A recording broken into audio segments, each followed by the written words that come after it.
प्यारे भाइयों बहनों नमस्कार। मैं अविनाश त्रिपाठी पुनः आप सभी लोगों का एक बार फिर से रोज की तरह केपी क्लासेस के ऑनलाइन प्लेटफॉर्म पर हार्दिक स्वागत एवं अभिनंदन करता हूं। जैसा कि आपको पता है, मैंने आपके लिए एक सीरीज चलाई है उत्तर प्रदेश स्पेशल की, जो लेखपाल भर्ती परीक्षा को देखते हुए शुरू की गई है। लेकिन ये आने वाली उत्तर प्रदेश की सभी वैकेंसियों के लिए आपके लिए कारगर होगी। यहाँ तक कि उत्तर प्रदेश पीसीएस की मुख्य परीक्षा में पूछे जाने वाले यूपी स्पेशल के प्रश्न भी आपको इसमें से मिलेंगे।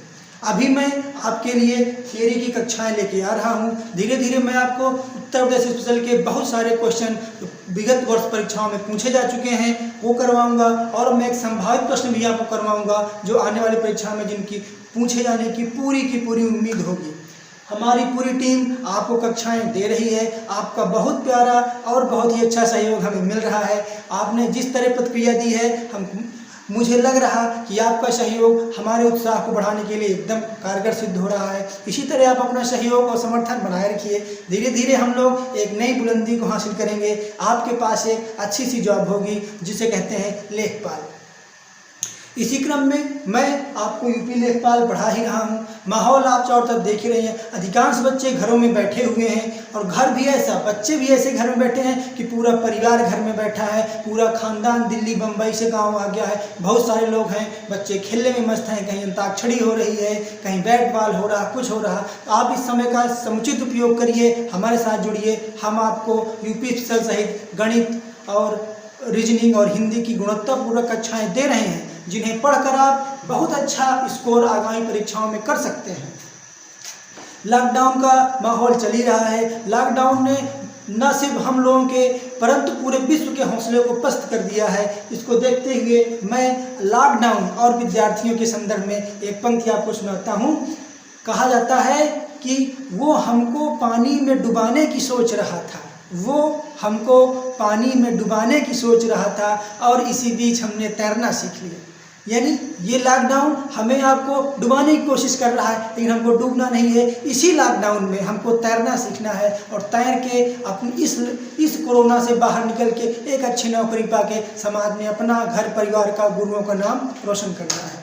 तो जैसे मैंने आपको बताया था, मेरे पढ़ाने का सेम वही तरीका है। मैं 5 मिनट में इसके पहले की कक्षाओं का एक रिकैप प्रस्तुत करूंगा, जिसको आप ध्यान से सुनेंगे। पिछली सारी की सारी कक्षाएं आपके दिमाग में एकदम सेट बैठ जाएंगी। ये आप जितना ध्यान से सुनेंगे ये कक्षा आपको उतनी अच्छी ज़्यादा समझ में आएगी। मैं आपको लेके आता हूँ पिछली दोनों कक्षाओं से जोड़ते हुए इस क्लास की ओर।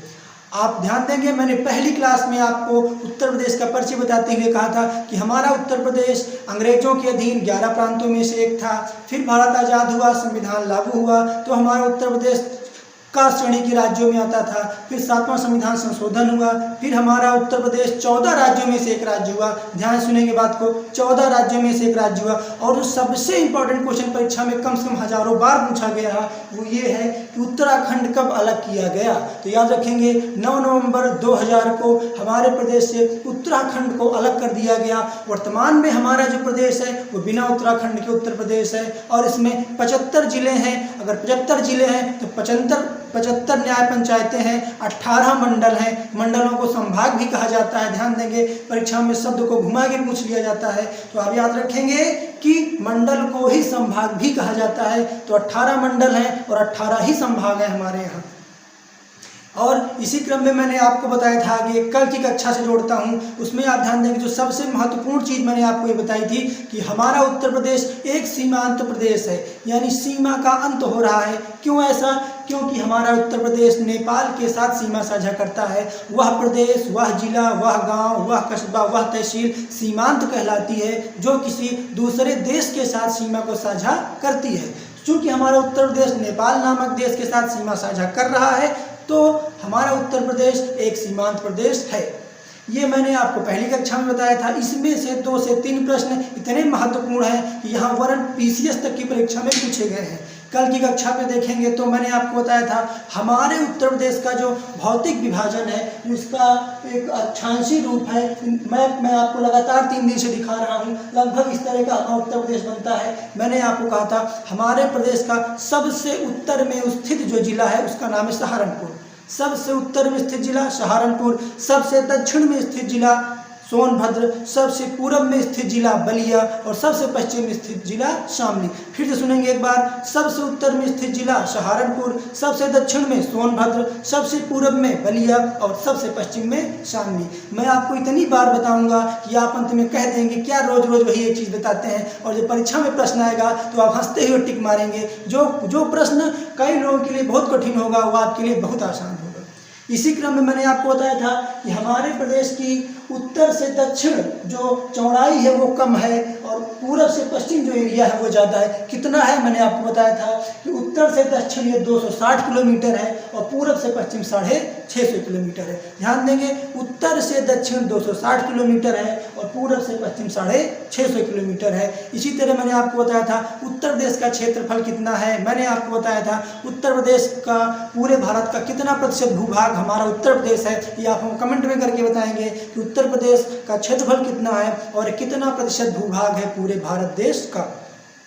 तो आज मैं आप लोगों को पिछला मैंने आपको सिर्फ उत्तर प्रदेश का परिचय कराया था। मैंने आपको बताया था हमारे उत्तर प्रदेश के पहले मुख्यमंत्री पंडित गोविंद बल्लभ पंत जी थे। मैंने बताया था सर्वाधिक बार मुख्यमंत्री बनने का रिकॉर्ड माननीय सुश्री बहन मायावती जी के पास है। मैंने बताया था सबसे युवा मुख्यमंत्री अखिलेश यादव जी हैं। ये प्रश्न परीक्षाओं में पूछा जा चुका है। और वर्तमान में माननीय योगी आदित्यनाथ जी हमारे मुख्यमंत्री हैं, जो 34वें मुख्यमंत्री हैं हमारे उत्तर प्रदेश के। और मैंने आपको पिछली कक्षा में बताया था एक क्वेश्चन जो लगभग हर परीक्षा में पूछा जाता है कि हमारे प्रदेश का राजकीय पशु क्या है। ध्यान सुनेंगे बात को एकदम, इसी क्लास में आपको इसको याद करना है, दिमाग में फीड करना है। मैंने आपको बताया था कि हमारे प्रदेश का राजकीय पशु 12 सिंघा है, 12 सिंघों वाला 12 सिंघा। और मैंने बताया था हमारे प्रदेश का राजकीय पक्षी सारस है। सारस शब्द से आप परिचित होंगे, परीक्षा में इसको कभी कभी क्रॉन्च लिख के भी पूछ लेता है, तो आप याद रखेंगे सारस को क्रॉन्च भी कहा जाता है। फिर मैंने आपको बताया था हमारे प्रदेश का राजकीय खेल क्या है। तो हमारे प्रदेश का राजकीय खेल और देश का राष्ट्रीय खेल दोनों ही हॉकी है। और कानपुर से हमारे बिलोंग करते हैं एक महोदय, उनका नाम था बाबू ध्यानचंद, जो हॉकी में जिन्होंने भारत का नाम बहुत ही रोशन किया था। तो हम गर्व से कह सकते हैं हमारे उत्तर प्रदेश से बाबू ध्यानचंद थे। और हमने आपको बताया था हमारा राजकीय चिन्ह क्या है। मैंने एक वृत्त का चित्र भी बनाया था। एक वृत्त होता है, वृत्त में एक धनुष और बाण होता है, साथ में 2 मछलियां होती हैं, ये हमारा राजकीय चिन्ह होता है। मैंने आपको राजकीय पुष्प भी बताया था, साथ ये भी कहा था कि यही प्रश्न परीक्षाओं में सर्वाधिक बार पूछा गया है। तो इसको आपको सबसे ध्यान देकर सुनना है कि हमारे प्रदेश का राजकीय पुष्प पलाश है, जिसको कभी कभी टेंसो भी कह दिया जाता है। तो आप लोग पिछली कक्षा को एक बार ध्यान में रखते हुए आज से मैं आपके लिए नियमित कक्षाएं टॉपिक वाइज शुरू करने चल रहा हूं। आप अपने नोट्स में पहले चैप्टर का नाम डालेंगे उत्तर प्रदेश का भौतिक विभाजन।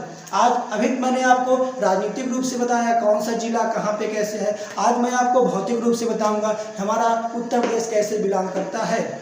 साथ ही कल मैंने आपको विभिन्न प्रदेशों के साथ सीमा साझा करने वाले जिलों के नाम बताए थे, उसमें से कुछ को मैंने छोड़ दिया था। क्यों? क्योंकि एक ही दिन में इतना ज़्यादा आप एब्जॉर्व ना कर पाते। आज से इसको मैं बताऊंगा, उसके बाद आज की कक्षा में स्टार्ट करूंगा जिसका नाम होगा उत्तर प्रदेश का भौतिक विभाजन।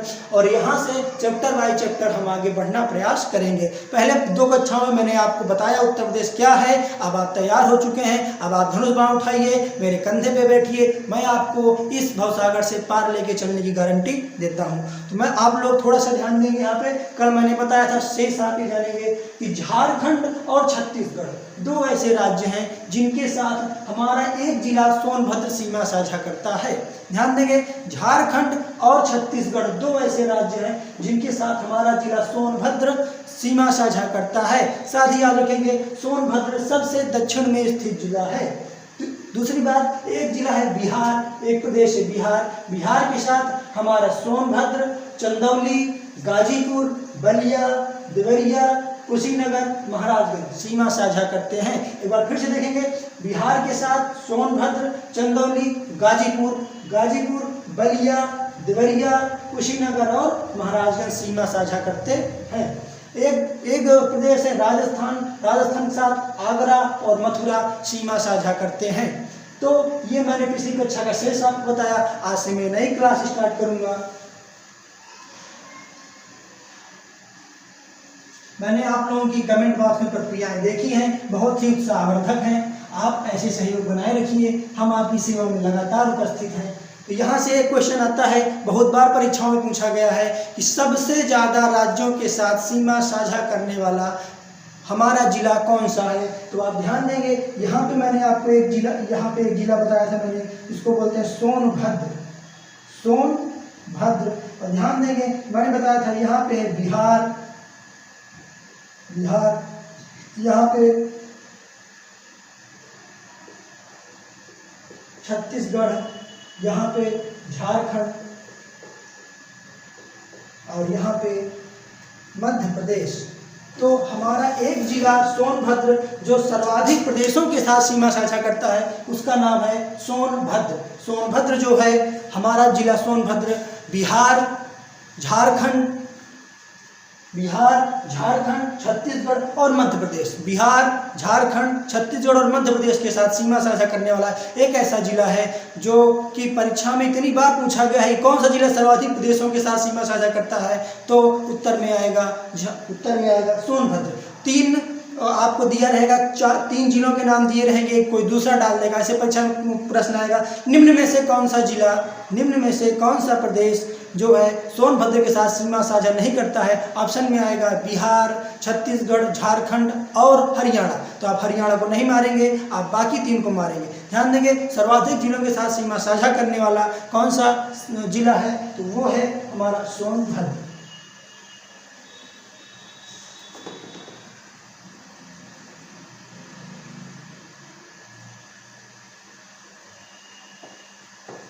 तो आज मैं आपको पहला चैप्टर पढ़ाऊंगा। आप अपनी नोटबुक में टॉपिक डालेंगे। पहला टॉपिक जो होगा भारत का भौतिक विभाजन।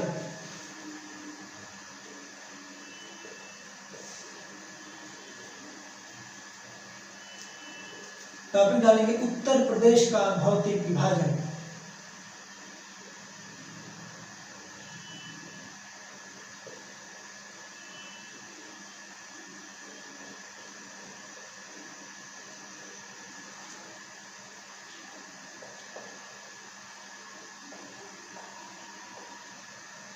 उत्तर प्रदेश का भौतिक विभाजन। अभी तक हमने राजनीतिक रूप से देखा, अब हम इसको भौगोलिक रूप से देखेंगे कि यह क्या कैसा है।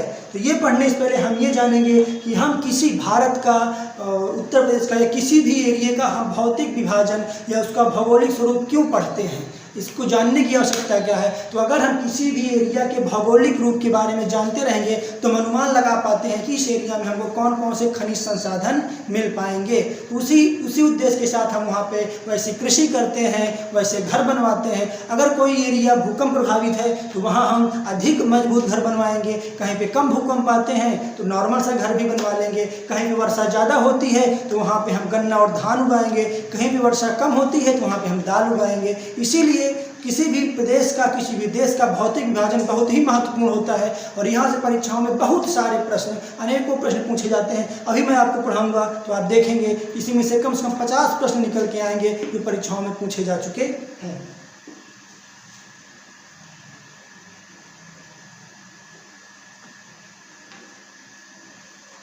तो देखेंगे मैप पे, ग्लोब पे हमारा जो उत्तर प्रदेश है उसकी स्थिति क्या है। मैप पे ये कैसे एग्जिस्ट करता है, मैंने आपको एक दिन बताया था कि ये मान लो पूरे विश्व का ग्लोब है। ये भूमध्य रेखा है, इसको विषुवत रेखा भी कहते हैं। ये देशांतर रेखा है, तो ये 23 डिग्री कर्क रेखा है, कर्क रेखा है। तो हमारा प्रदेश, हमारा देश यहीं कहीं पे स्थित है और इसी के बीच में हमारा उत्तर प्रदेश आता है।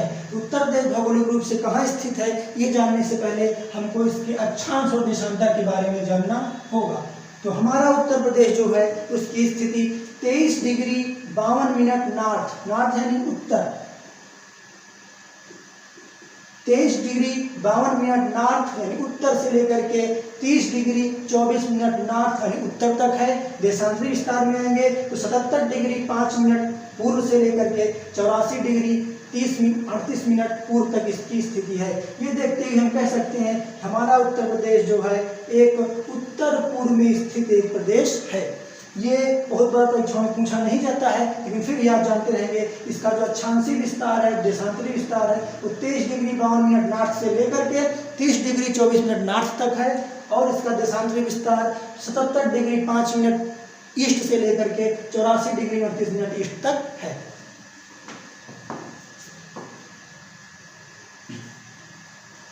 आप सबके लिए मैंने एक शानदार मैप बनाया है उत्तर प्रदेश का, साथ ही हमारे उत्तर प्रदेश में का भौगोलिक विभाजन कैसा है, हमारे उत्तर प्रदेश की जमीन का जो स्ट्रक्चर है वो कैसा है, ये देखेंगे तो आप साफ साफ देख पा रहे होंगे हमारे उत्तर प्रदेश में कुल 4 तरह की भूमि पाई जा रही है। एक तरह की ये, 2 ये, 3 और 4 ये कैसे हैं मैं आपको समझाता हूँ। इस क्रम में आज की क्लास को प्रारंभ करते हुए आप देखेंगे जब उत्तराखंड, जब ध्यान से सुनेंगे बात को, बात तुरंत दिमाग में फिट करनी है, जब उत्तराखंड उत्तर प्रदेश से अलग नहीं हुआ था तो हमारे उत्तर प्रदेश के भौतिक विभाजन को 3 प्रकार से किया जाता था। और ये कहा जाता था कैसा है हमारा उत्तर प्रदेश, तो कहा जाता था पहला विभाजन है उत्तर का पहाड़ी क्षेत्र। हमारे उत्तर प्रदेश के उत्तर में स्थित पहाड़ी क्षेत्र, यहाँ पे एक लंबी पहाड़ की श्रृंखला है तो उत्तर में स्थित पहाड़ी क्षेत्र, मध्य में स्थित मैदान जहाँ पे गंगा जमुना बहती है, और दक्षिण का पठारी क्षेत्र। क्या था, जब उत्तराखंड अलग नहीं था तो उत्तर का पर्वतीय मैदान, मध्य में गंगा यमुना का मैदान और तीसरा दक्षिण का पठारी क्षेत्र। ये 3 हमारा भौतिक विभाजन होता था।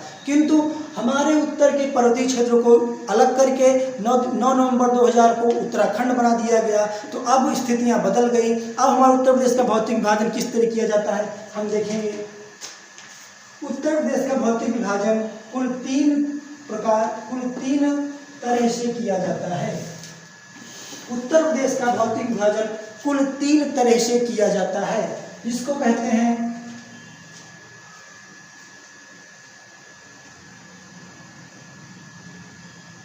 ध्यान देंगे।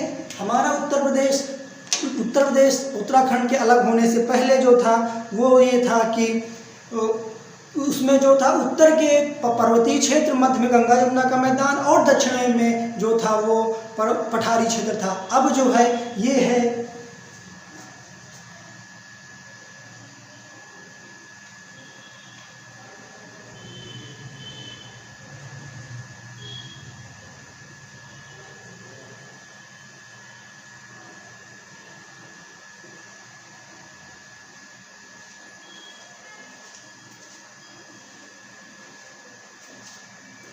ध्यान देंगे आप लोग।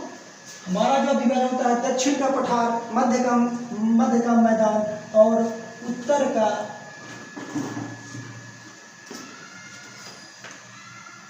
भाबर तराई क्षेत्र।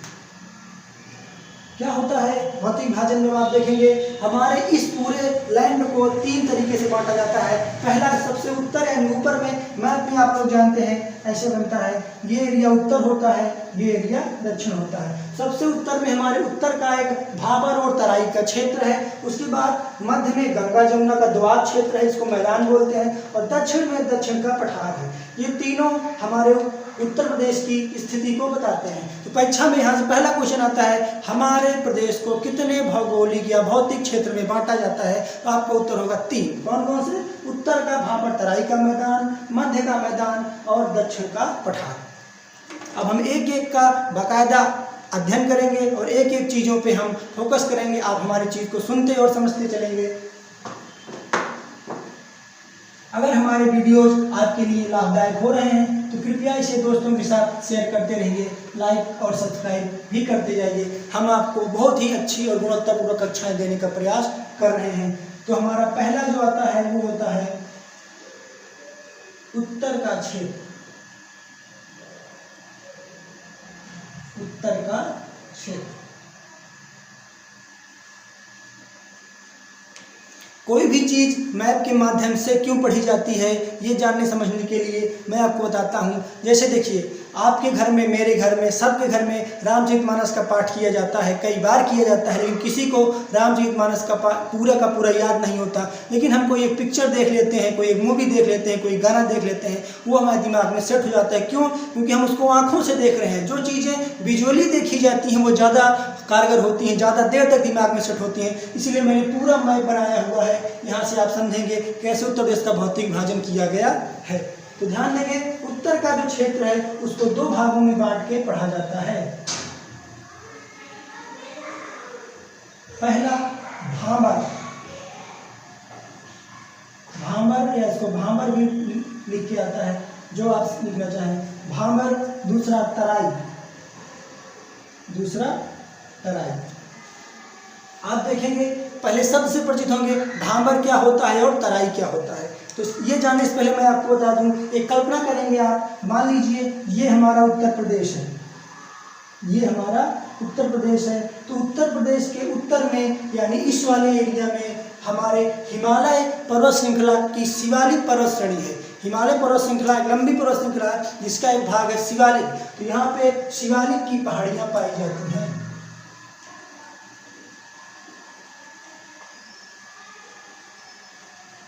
यहाँ पे शिवालिक पर्वत पाया जाता है। तो ध्यान देंगे इस एरिया में शिवालिक पर्वत,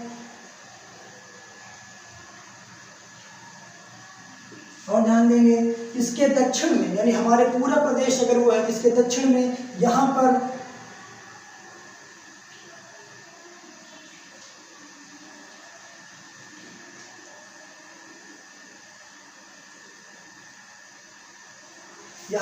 विंध्य पर्वत श्रेणी और सतपुड़ा पर्वत श्रेणियां पाई जाती हैं। तो ध्यान देंगे उत्तर में शिवालिक पर्वत है और दक्षिण में विंध्य पर्वत श्रेणी है। और हमारे उत्तर प्रदेश की सीमा से लग के इस एरिए से एकदम लग के सीमा जमुना नदी, जिसको यमुना नदी भी बोलते हैं, वो बहती है। तो ध्यान देंगे इस एरिया में यमुना नदी बहती है। और इस एरिया में बिहार, मैंने कहा था बिहार, तो बिहार के साथ हमारी सीमा को जो अलग करता है उसका नाम है गंडक नदी। कौन सी नदी? गंडक नदी। ध्यान देंगे हमारे प्रदेश के उत्तर में शिवालिक पर्वत सीमा को निर्धारित करता है, दक्षिण में विंध्य पर्वत श्रेणी, उत्तर में गंडक नदी और पूर्व में गंडक नदी और पश्चिम में यमुना नदी। ऐसा मैं क्यों आपको बता रहा हूँ, क्योंकि अब आप जानेंगे कि कोई भी पर्वत कैसे भांबर और तराई के क्षेत्र बनते हैं। ये जानने के लिए आप देखेंगे, मान लीजिए ये कोई पर्वत श्रृंखला है, ये कोई पर्वत श्रृंखला है, पर्वतों से ही नदियाँ निकलती हैं। आपको पता होगा हिमालय से बहुत सारी नदियाँ निकलती हैं। इसी तरह से पर्वतों से जब नदियाँ निकलती हैं ऐसे ऐसे वो बहना शुरू करती हैं, तो अपने साथ भारी मात्रा में वो बड़े बड़े कंकड़ और पत्थर लेके आती हैं। क्या? जब वो बहना शुरू होती हैं तो ऊंचाई से पत्थरों को तोड़ते हुए अपने साथ वो बड़े बड़े मोटे मोटे और बहुत ही मजबूत पत्थर लेके आती हैं। और जब नीचे आती हैं वो, तो इन पत्थरों को वो जमा कर देती हैं, एक साथ पत्थरों को क्या कर देती हैं? जमा कर देती हैं। उसके बाद ये पत्थर जम जाते हैं धीरे धीरे। तो जो पत्थर जितना भारी होता है वो उतना पहले जम जाता है, फिर नदी आगे बहती है। ध्यान देंगे जब पत्थर ये जम जाता है तो नदी इन पत्थरों के बीच से होकर के बहने लगती है। यानी नदी अब ऊपर ना बह करके नीचे बहने लगती है, जो कि ऊपर पत्थरों पे नदी के पत्थरों के बीच से नीचे से बहती है। और सारे बड़े बड़े पत्थर जब यहाँ पे इकट्ठा हो जाते हैं तो छोटे पत्थर जो होते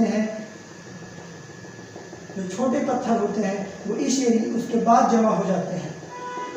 यानी जो हमारे पर्वतों से जो नदियाँ बहती हैं जब नीचे उतरती हैं तो अपने साथ में बड़े बड़े पत्थर लाती हैं, जिनको इकट्ठा कर देती हैं। उसके बाद भी वो उन बड़े पत्थरों में से नदी के बहाव के साथ छोटे पत्थर आगे आते हैं, बालू रेत कंकड़ आगे आते हैं और उसके आगे वो पट जाते हैं। तो ध्यान देंगे इन बड़े वाले पत्थरों के एरिया को हम लोग कहते हैं भांबर। क्या कहते हैं? भांबर। और इन छोटे वाले पत्थरों के एरिया को हम क्या कहते हैं? तराई। मुझे लगता है अब आप भांबर और तराई समझ पाए होंगे। फिर से एक बार कैप करेंगे।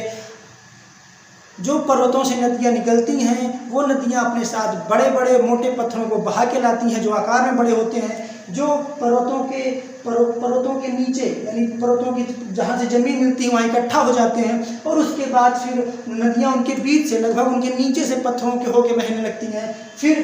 फिर नदी ऊपर उठती है क्योंकि पत्थर खत्म हो जाते हैं, तो छोटे छोटे पत्थरों को, कंकड़ों को, बालू को ला के एक जगह इकट्ठा करती है और यहाँ से नदी फिर ऊपर आके बहने लगती है। यानी आप ध्यान देंगे भांबर में मोटे मोटे पत्थर पाए जाते हैं और तराई क्षेत्र में बहुत छोटे बालू कंकड़ जैसे पत्थर पाए जाते हैं। दूसरा प्रश्न, भांबर में जो नदियाँ हैं वो पत्थरों के बीच से लगभग नीचे से बहती हैं और तराई के क्षेत्र में ऊपर आके बहने लगती हैं।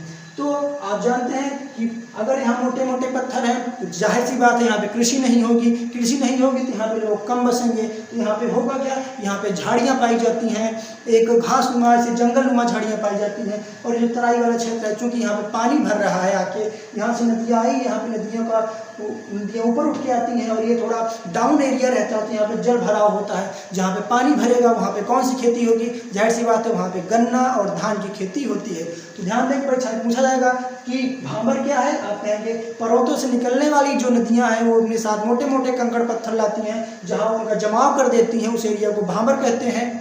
और इस एरिया में नदियां पत्थरों के नीचे से बहती हैं। इसके बाद ये जहाँ से निकलती हैं वहाँ से तराई का क्षेत्र चालू होता है, जहाँ पे छोटे छोटे बालू कंकड़ पत्थरों का जमाव करती हैं और यहाँ पे भारी मात्रा में जल भराव होता है, इसको तराई कहते हैं।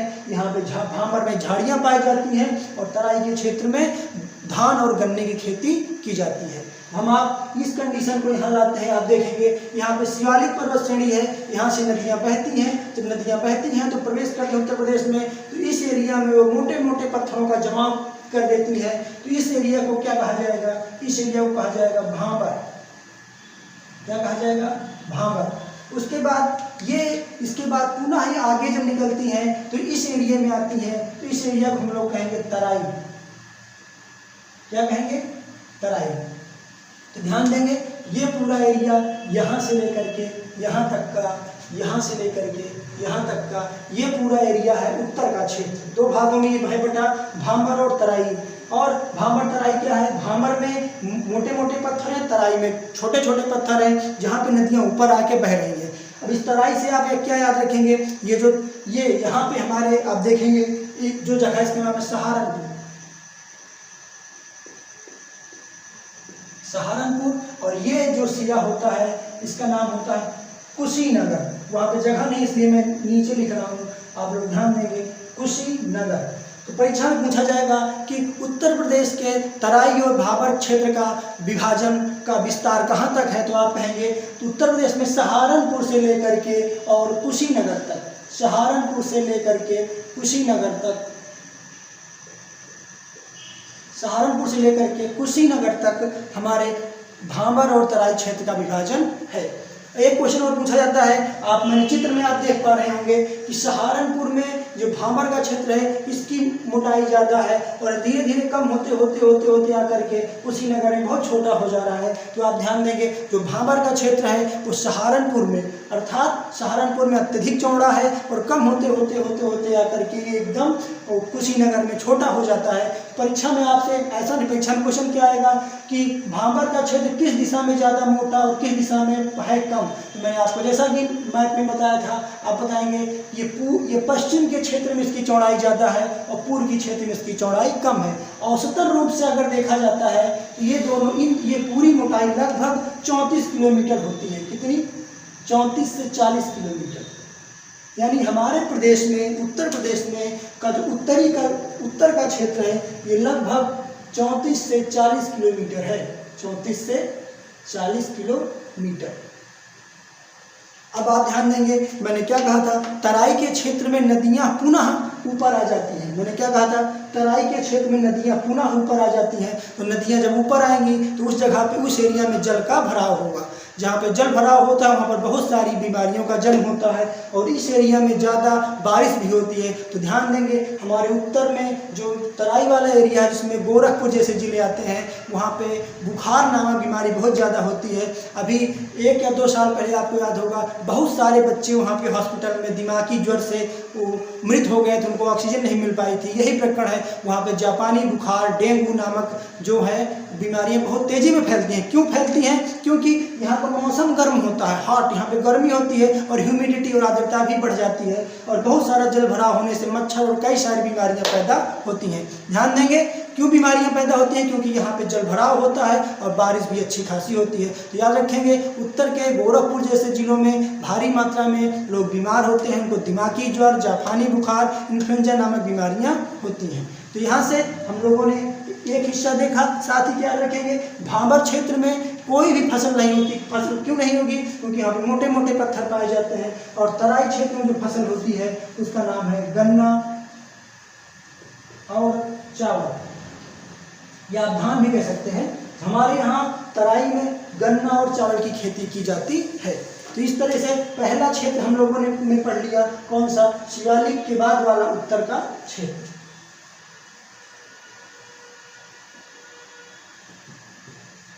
मुझको लगता है चीजें आपको अच्छे से समझ में आ रही होंगी।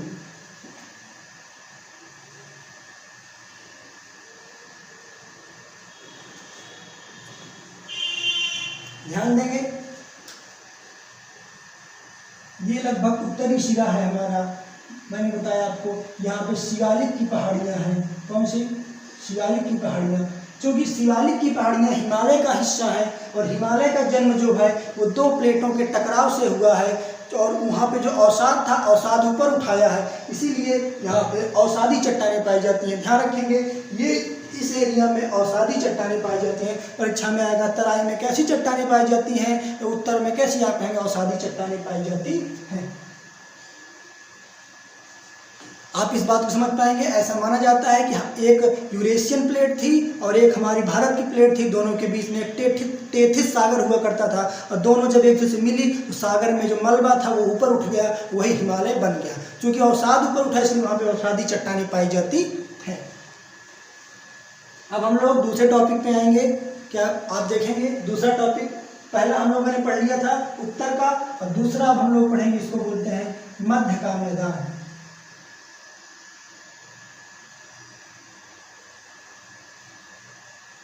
मध्य का मैदान। आप लोग गांव से बिलोंग करते होंगे तो आपको पता होगा मैदान किन्हें कहा जाता है। तो मैदान उन्हें कहा जाता है जहां पर लंबी सपाट और खूब सारी जगह होती है, उसको मैदान बोलते हैं। और ये जो मध्य का मैदान है ये किनके द्वारा बनाया गया है? मध्य का मैदान बना है गंगा व यमुना द्वारा। गंगा और यमुना नदियों द्वारा मध्य का मैदान बनाया गया है। तो आप ध्यान देंगे मेरे साथ में, इस एरिए से गंगा नदी निकलती है और ऐसे बहती हुई जाती है। और मैंने आपको क्या कहा था, हमारे प्रदेश की पश्चिमी सीमा का निर्धारण जो है वो यमुना नदी करती है। तो ध्यान देंगे, ध्यान से देखेंगे, यानी पश्चिमी सीमा ये है, लगभग ऐसे ऐसे यमुना नदी निकलती है और यहाँ आके हमारे इलाहाबाद, जहाँ पे गंगा यमुना का संगम होता है, इस एरिया को बोलते हैं इलाहाबाद। इलाहाबाद में मिलकर आगे ऐसे बढ़ती है, निकल जाती है। ये जो नदियाँ हैं गंगा और यमुना, ये अपने साथ बहुत ढेर सारे, सिर्फ यही नहीं है, गंगा में मिलने वाली बहुत सारी सहायक नदियाँ हैं, साथ में यमुना की बहुत सारी सहायक नदियाँ हैं। तो ये जो एक नदी तंत्र बनता है गंगा और यमुना, फिर गंगा में आकर मिलने वाली बहुत सारी नदियाँ जैसे कि रामगंगा, घग्घर, ये सब नदियाँ जो आके गंगा में मिलती हैं, साथ ही यमुना में आकर मिलने वाली बेतवा, केन, ये सब नदियाँ मिलके एक बड़े से नदी तंत्र का निर्माण बीच में करती हैं। आप ध्यान से समझेंगे, नदियाँ जब चलती हैं, नदियाँ जब चलती हैं, आपने अपने गांव में देखा होगा, अपने साथ वो मलबा लेके चलती हैं, अपने साथ वो मलबा लेके चलती हैं, जिसको गांव की भाषा में कॉप कहते हैं, जिसको कॉप कहा जाता है। यानी ये जो नदियाँ चलती हैं अपने साथ भारी मात्रा में मलबा लेके आती हैं और इस पूरे क्षेत्र को मलबे से काटते हुए चलती हैं। यानी इस पूरे क्षेत्र का निर्माण गंगा और यमुना व उनकी सहायक नदियों द्वारा किया गया है। क्यों? क्योंकि अपने साथ भारी मात्रा में जलोढ़ मिट्टी लेके आती है, जिनको कॉप कहा जाता है। जब ये पूरा एरिया इनसे भर गया तो ये बहुत ही उपजाऊ हो जाता है। क्या हो जाता है? उपजाऊ हो जाता है। क्यों उपजाऊ हो जाता है? क्योंकि ये नदियों द्वारा बनाया गया है। नदियाँ जहाँ होंगी वहाँ जल होगा, जहाँ जल होगा वहाँ पे जलोढ़ मृदा पाई जाएगी, वहाँ पे ढेर सारी क्या कहते हैं अवसाद को ला के जमा कर देती है, उपजाऊ हो जाता है मध्य का मैदान। इसीलिए इसको क्या कहा जाता है? उत्तर प्रदेश का, इसको उत्तर प्रदेश का पोषक कहा जाता है। जैसे हमारे आपके पोषक कौन है? हमारे आपके माता पिता, जो हमको खाना, अन्न और शिक्षा दे रहे हैं। वैसे ये मध्य का मैदान पूरे उत्तर प्रदेश को फसल देता है, राशन देता है, इसलिए इसको क्या कहा जाता है? पोषक कहा जाता है। ध्यान देंगे आप लोग, ये पूरा मैदान नदियों द्वारा निर्मित है। किन नदियों द्वारा? गंगा और यमुना नदियों द्वारा निर्मित है और उनकी सहायक नदियों द्वारा। और यहाँ पे क्या जलोढ़ मृदा पाई जाती है जो कि बहुत ही उपजाऊ है, इसीलिए इसको उत्तर प्रदेश का पोषक कहा जाता है।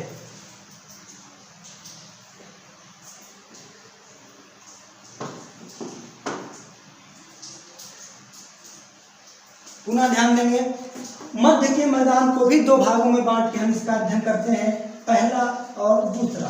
पहला जो होता है इसको हम बोलते हैं खादर। क्या बोलते हैं? खादर। और दूसरा जो है इसको हम बोलते हैं बांगर। क्या बोलते हैं? बांगर।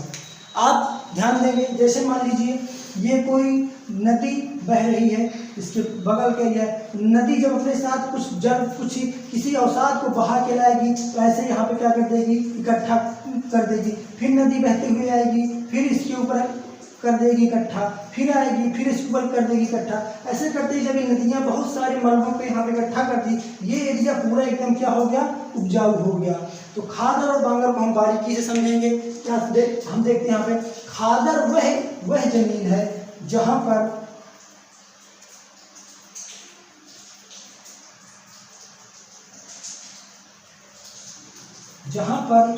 नदियाँ प्रतिवर्ष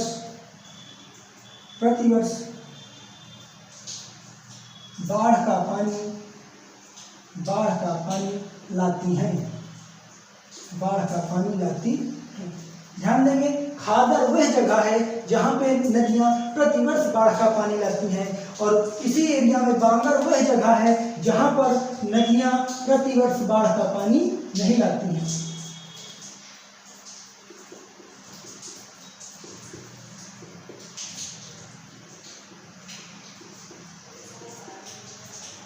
ध्यान देंगे, खादर वह एरिया है जहाँ पर नदियाँ प्रतिवर्ष बाढ़ का पानी लाती हैं, और बांगर वह जगह है जहाँ पे नदियाँ प्रतिवर्ष या हमेशा बाढ़ का पानी नहीं लाती। तो जाहिर सी बात है, जहाँ पे बाढ़ का पानी आता है उस एरिया में कॉप जमा हो जाता है, मिट्टी जमा हो जाती है, जो कि बहुत ही उपजाऊ होती है। और जिस एरिया में नहीं आता उस एरिया में कम मिट्टी जमा होगी, कम अवसाद जमा होंगे, वो एरिया थोड़ा कम उपजाऊ हो जाता है। तो प्रश्न आएगा, खादर और बांगर में कौन सी मृदा ज़्यादा उपजाऊ है? आप कहेंगे खादर मृदा। क्यों ज़्यादा उपजाऊ है? क्योंकि यहाँ पे नदियाँ प्रतिवर्ष बाढ़ का पानी लाती है। क्योंकि यहाँ पे नदियाँ प्रतिवर्ष बाढ़ का पानी ला रही हैं, इसलिए इसको नवीन जलोढ़ कहा जाता है। नवीन जलोढ़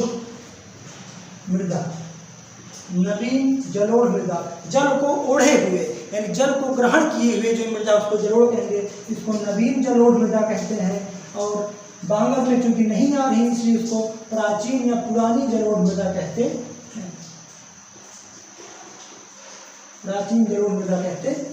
तो ध्यान देंगे, उत्तर के मैदान को दो भागों में बांटते हैं। पहला भाग खादर, दूसरा भाग भाबर।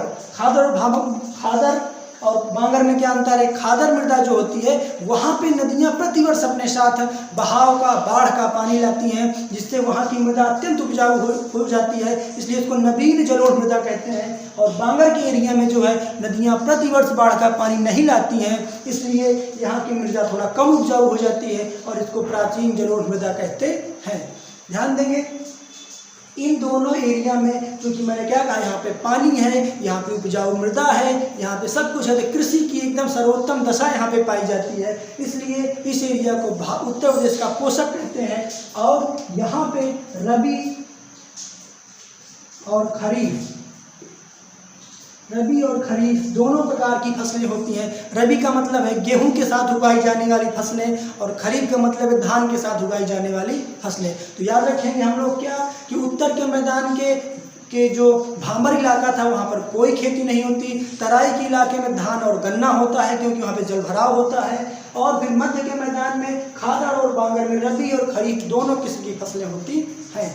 तो आप समझेंगे यहाँ से चीज़ों को। अब मैंने आपको दो चीज़ें पढ़ाई, तो आपने देखा, इसी क्रम में मैं आपको बता रहा था कि यहाँ पे सारी कृषि लगभग होती है, यही हमारा अन्नदाता है। यहाँ पे रबी, खरीफ, धान, गेहूँ, चावल, सरसों और दालें, सारी खेती लगभग हो जाती है, इसीलिए इसको पोषक कहा जाता है। तो इसी क्रम में अब हम आएंगे और तीसरा विभाजन और अंतिम विभाजन आज का देखेंगे, और इसी के साथ इसको पढ़ा के मैं क्लास को ख़त्म भी करूँगा।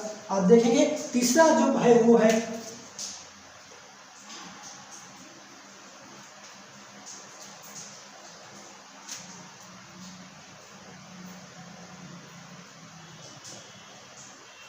दक्षिण का पठारी भाग। आप देख रहे हैं, ये तराई और भाबर का क्षेत्र था, और ये मैदानी क्षेत्र था, और ये वाला एरिया क्या है? पठारी क्षेत्र है। कैसा क्षेत्र है? पठारी। ये हमारा पहला एरिया था, और यहाँ से लेकर के यहाँ तक दूसरा एरिया था, और यहाँ से यहाँ तक हमारा तीसरा एरिया, इसको पठारी बोलते हैं। ध्यान देंगे आप लोग, मैंने आपको बताया था यहाँ पे क्या है? सोनभद्र। यहाँ पे क्या था? ललितपुर। ध्यान देंगे आप लोग, ये जो पठार है, उत्तर प्रदेश का जो पठारी हिस्सा है, यहीं से पठार शुरू होकर और भारत के दक्षिण तक जाता है, दक्षिण भारत तक जाता है। यानी भारत के प्रायद्वीपीय पठार का ये सबसे उत्तर में स्थित हिस्सा है। यहीं से पठार शुरू हो जाते हैं। क्योंकि हमको सिर्फ उत्तर प्रदेश के परिप्रेक्ष्य में देखना है, इसलिए हम ये देखेंगे कि यहाँ पे क्या खास बातें हैं, यहाँ पे क्या होता है, क्या नहीं होता है। चूँकि देखेंगे ये है पठार। पठार क्या होते हैं आप जानेंगे। जैसे बहुत ऊंचाई पे जो होते हैं उनको हम पर्वत बोलते हैं। क्या बोलते हैं? पर्वत। उसके बाद कुछ एरिया जो समतल होते हैं उसको मैदान बोलते हैं। पठार क्या होते हैं? जो हल्के से ऊंचे और ऐसे एरिया को धारण करने को हम पठार बोलते हैं। यहाँ पर खेती बहुत कम होती है। क्यों खेती कम होती है? क्योंकि यहाँ की चट्टानें हैं वो ग्रेनाइट और नीस की चट्टानें पाई जाती हैं, कठोर चट्टानें पाई जाती हैं, इसलिए यहाँ खेती थोड़ा अल्प मात्रा में हो पाती है। ध्यान देंगे ये जो हमारा दक्षिण का पठारी भाग है, यहाँ पर नीस और ग्रेनाइट की चट्टानें पाई जाती हैं। नीस और ग्रेनाइट की चट्टान पाई जाती है। ध्यान देंगे इस पूरे एरिया को क्या कहते हैं? इसमें दो तरह के पठार पाए जाते हैं। एक को बोलते हैं बुंदेलखंड, एक को बोलते हैं बघेलखंड। बुंदेलखंड और बघेलखंड दो तरह के पठार यहाँ पे पाए जाते हैं। ध्यान देंगे इस वाले एरिया में पाए जाने वाले पठार को बुंदेलखंड बोलते हैं और यहाँ से यहाँ तक पाए जाने वाले पठार को बघेलखंड बोलते हैं। तो मैंने क्या कहा, ये चट्टानी एरिया है, यहाँ पे वर्षा कम होती है, इसलिए यहाँ पर ज़्यादा फसलें नहीं होती। तो ध्यान रखेंगे यहाँ पे वर्षा भी कम होती है और चट्टानी एरिया भी है, इसलिए यहाँ पर सिर्फ दलहने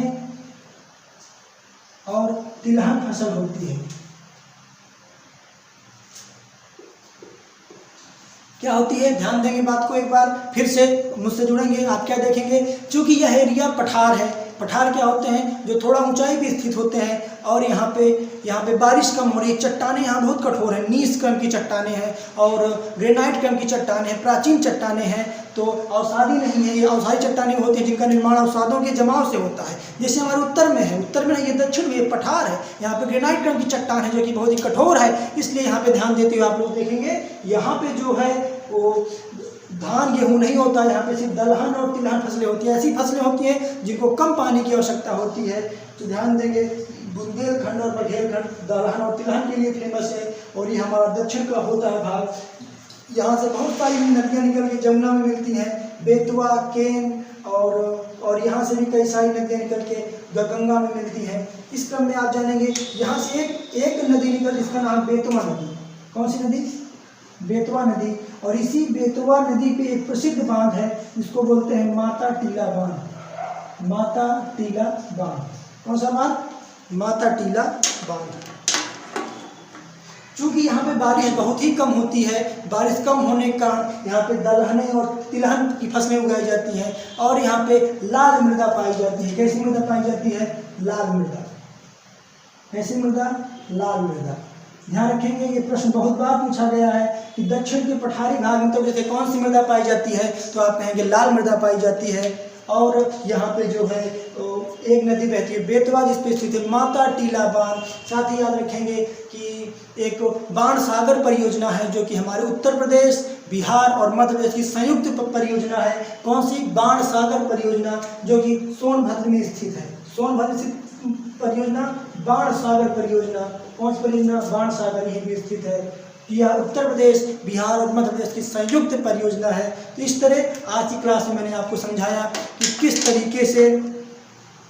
तरीके से हमारा प्रदेश तीन भागों में बटा हुआ है। उत्तर का उत्तरी मैदान, फिर मध्य का मैदान, फिर दक्षिण का पठार। इसको दो भाग में हम बांटते हैं, भांबर और तराई।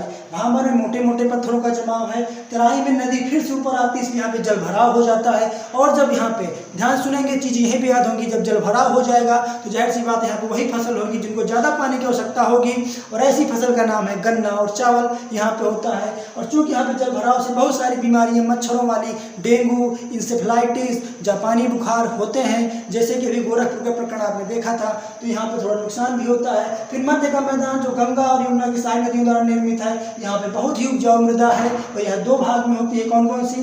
एक खादर और एक बांगर। खादर को हम नवीन जलोढ़ मृदा कहते हैं, बांगर को हम प्राचीन जलोढ़ मृदा कहते हैं। खादर पे हर वर्ष नदियाँ अपना बहाव के साथ कॉप और जमाव ला के जमा करती है, बहुत ही उपजाऊ क्षेत्र है। और जो बांगर है वहाँ पे नदियाँ कभी लाई थी अब नहीं ला रही, इसलिए थोड़ा कम उपजाऊ है। फिर दक्षिण में आएंगे तो एकदम पठारी क्षेत्र है, पठारी क्षेत्र में लाल मृदा पाई जाती है, बारिश कम हो रही है, नीस और ग्रेनाइट क्रम की चट्टानें हैं जो कि बहुत मजबूत है, इसलिए यहाँ पे दलहन और तिलहन फसलें होती हैं। साथ ही आप देखेंगे कि यहाँ पे सोनभद्र नदी पे बाण सागर परियोजना है, और क्या कहते हैं हमारे बेतवा नदी पे माता टीला बांध है, परीक्षा में बहुत बार पूछा गया है। आगे पूरा एक चैप्टर है, मैं इसको आपको बताऊंगा, यहाँ पे चर्चा में मैंने आपको बता दिया।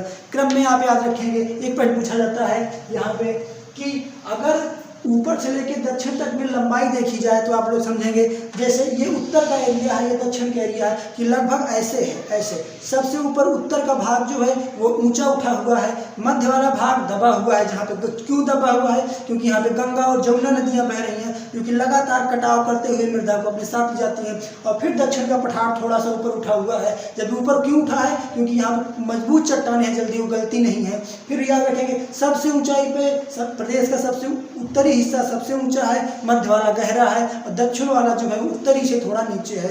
तो परीक्षा में पूछा जाता है, एक क्वेश्चन पूछा गया था एक बार, क्या कहते हैं यूपीपीसीएस में, कि एक आदमी सहारनपुर से चलते हुए और सोनभद्र तक आता है तो वो कुल कितने भौतिक क्षेत्रों से गुजर के आएगा? तो आप बताएंगे वो कुल 3 भौतिक क्षेत्र से गुजरेगा। उत्तर के मैदान से, मध्य के उत्तर के भांबर और तराई के क्षेत्र से, फिर मध्य के गंगा यमुना के मैदान से, और फिर दक्षिण के पठारी से गुजरता हुआ आएगा। तो आज की क्लास को मैं ही समाप्त करूंगा। आप लोग जो है मेरे वीडियो को लाइक करिए, कमेंट करिए और शेयर करिए, और कोई सुझाव हो तो मुझको जरूर बताइएगा। मैं आपके साथ ऐसे ही लगा रहूँगा। धन्यवाद।